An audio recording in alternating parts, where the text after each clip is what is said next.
Maintenant, je vais demander à Pascal, où est Pascal, j'invite nous pour présenter ton bilan à toi de la section truc. Essayez de les compter, les activités. Vous verrez quand le nombre de fois qu'on intervient dans l'année, c'est assez important. Messieurs, dames, mesdames et messieurs, bonjour.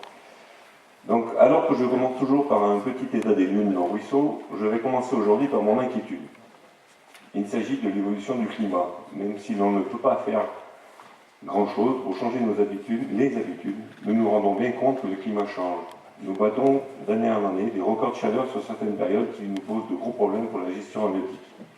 Il est toujours sympa de sortir la canne en décembre, comme le mois dernier, mais entre les températures et la pluviométrie, il y a du souci à se faire.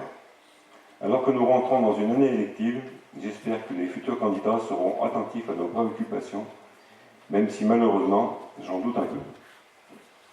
Que dire alors sur 2016 ? Cette année s'est globalement bien passée, même si l'été dernier a une nouvelle fois apporté son lot de rivières asséchées. Notre volonté de protéger les sources sauvages de nos ruisseaux est de plus en plus importante. La Fédération a pour cela mené une étude génétique sur les populations de truites farios. Nos rivières sont étonnantes. Je citerai un exemple pour nous, les Colaises. Alors que ce beau ruisseau sèche tous les ans ou presque, le taux de grossissement de nos truites y est un des plus élevés du département. La préconisation du passage de la maille à 25 cm y est même souhaitable. Donc la rivière est capable de subvenir aux besoins de ces poissons qui y vivent, et nous n'y lâchons plus depuis déjà 5 bonnes années, je dirais, de truites cédentaires, cela n'empêche pas d'y faire de très belles pêches. 2017 va être une année importante, car nous allons devoir reprendre notre travail sur les baux de pêche.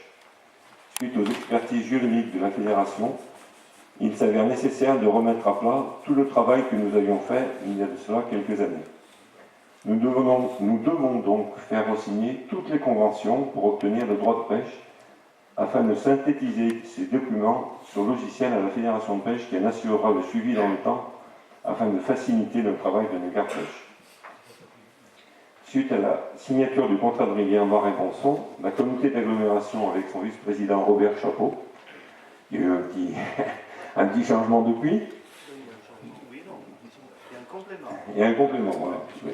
Je suis resté, au moment où j'ai fait le texte, je suis resté sur Robert. Voilà. Donc, afin d'un gros travail d'entretien sur les berges du Bonson, ce ne sont pas moins de 33 km linéaires de berges qui ont été nettoyés et des aménagements sur certains endroits. Les études et réflexions sont menées sur la qualité et la quantité de la ressource en eau. Viendra bientôt le temps où il faudra parler du partage de cette ressource, sans oublier de surveiller le milieu. En tout cas, je tiens personnellement et au nom du Garon forésien à remercier Marlène Lacarrière, responsable du service rivière, et Rodrigue Barjon, technicien de rivière en charge du Bonson, ainsi que toute l'équipe rivière de la CALF pour tout le travail effectué durant cette année. J'espère que l'année 2016 aura permis aux pêcheurs de truites de se faire plaisir au bord de l'eau, malgré notre été sec, et que l'année 2017 sera plus pluvieuse, afin que nos amis les truites soient tranquilles dans leur courant favori. Je rêve à un monde qui soit celui du début du siècle dernier, où l'homme n'avait pas encore saccagé les milieux et ne se doutait pas de la richesse qu'il avait entre les mains. Je terminerai enfin pour vous souhaiter une bonne année 2017, qu'elle soit riche en santé, bonheur, travail, argent et surtout en beaux poissons. Je rajouterai dans les résolutions à prendre de ne plus marcher dans l'eau jusqu'à début mai afin de ne pas écraser les frayères de nos amis les truites. C'est une attention particulière que l'on se doit de leur faire. Merci beaucoup. Merci Pascal pour ton intervention. Vous avez compris, qui pêche la truite.